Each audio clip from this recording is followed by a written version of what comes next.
When we look at the insurance marketplace more broadly, we've seen sort of, personal lines insurance and commercial lines insurance almost kind of, race to achieve as much data as possible in order to support an understanding of the underlying risk. And, there's been a huge demand to bring in third-party data sources as part of that to enrich and understand that risk.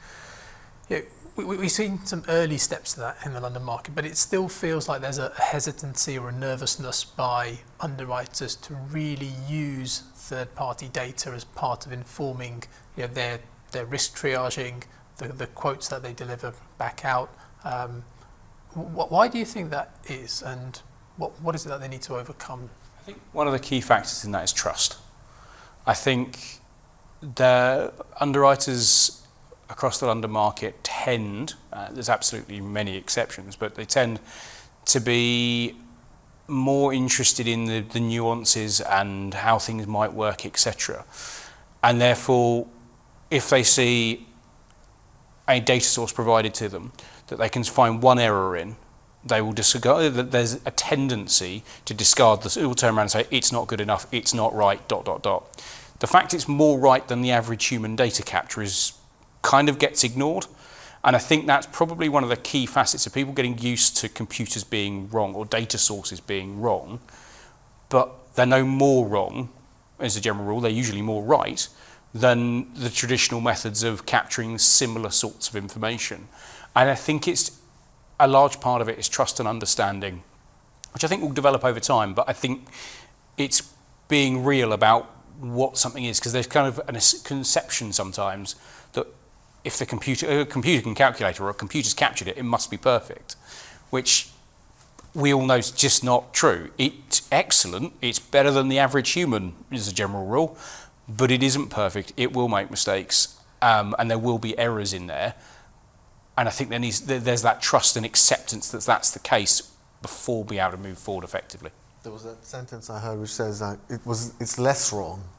I like that sentence that describes it. It's not right, but it's less wrong because I have all this information. It's an acceptance that the world is naturally imperfect. We're never going to be able to capture every nuance of every risk available in the world. We can just make progress towards being better. And I think it's being real that we're on a development cycle that will never end, as opposed to give us 10 weeks and we'll have everything and it'll all be perfect and we can make everything can be done by an algorithm. I just don't think that's ever going to be true. In part, and for good reason, because those contracts will always be nuanced to try and provide a client with the best deal. Because brokers are there to create a product that provides the client, that reflects the client's need. So whilst, yes, I think between the personal lines and the commercial lines market, where you have a greater homogeneity within the risk, it's easier to create and it's easier to work through that process. I think all the times we're in a market which has a healthy chunk of complicated risk, you're always going to be accepting that it's only less wrong, it's not perfect, it's not the only answer. So just expanding on that, another thing is in the London market, or Lloyd's especially, within Lloyd's, if you look, the big ones, there's only a few and far between big ones, and there's a lot of medium-sized ones, right?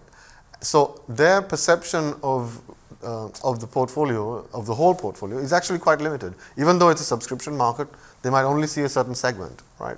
And the data augmentation piece, it brings data that is relevant to them and irrelevant to them, and much wider.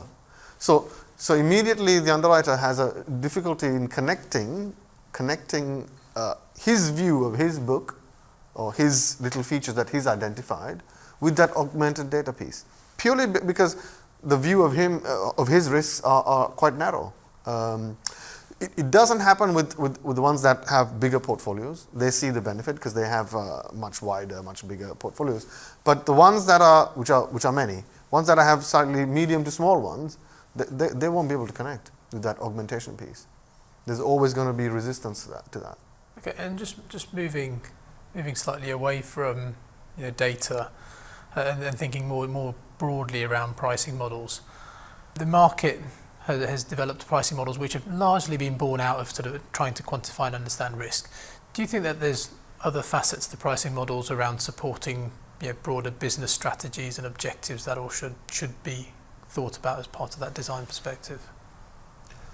that is a lot more difficult to do because an underwriter has a very long-term view of the features and the nuances and what's happening in the marketplace with that particular asset class that he's insuring.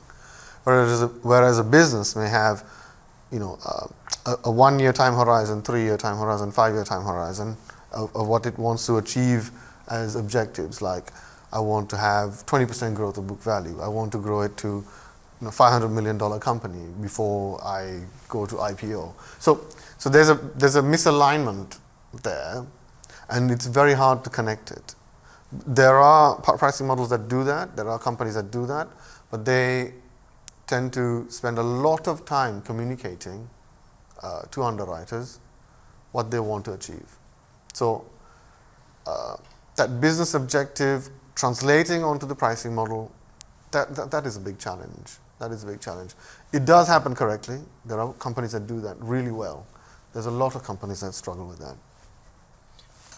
I think part of that conversation, though, comes back to the size and the complexity of the individual organisation.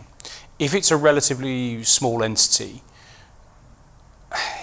the time, effort and investment and treasure that goes into developing it into a pricing model, or picking up those pieces in the pricing model, may not be a great cross-benefit argument versus, well, we all sit within the same room, there's only 40 underwriters. You can have it's relatively straightforward to have a single meeting with everybody and genuinely talk about it and engage properly as a team. If you've got a massive insurance company, which is I think where it's been more successful, is because it is very difficult then to communicate those objectives, to bed those objectives into how they're operating without using tools to enable it. So I think there's an interesting challenge about where the line is, about how much time, money and effort you would go to embedding some of those rules into a pricing model versus how much business do you actually write. If you're only writing, 10,000 policies a year across 40 underwriters, it's not a huge volume, and it's a kind of a question mark of how much time and effort it'll take to properly do it. The flip side of that, I think there's huge value in doing it. I think building in things like trading rules, business rules into your pricing models to give you a much better nuance and understanding of what people are doing. Even if it's not a control mechanism, it's a tracking mechanism to give you as a kind of head of pricing or the leadership team a better understanding about how people are responding and how they're approaching different risks is a hugely valuable process. But there is a big time effort relative to the size of organisation, and I think that is one of those factors that needs to be built into how you'd go about implementing. Thank you very much, Jonathan and Haz, for an intriguing conversation. Please join us next time for the next in the series of Thinking Unbound.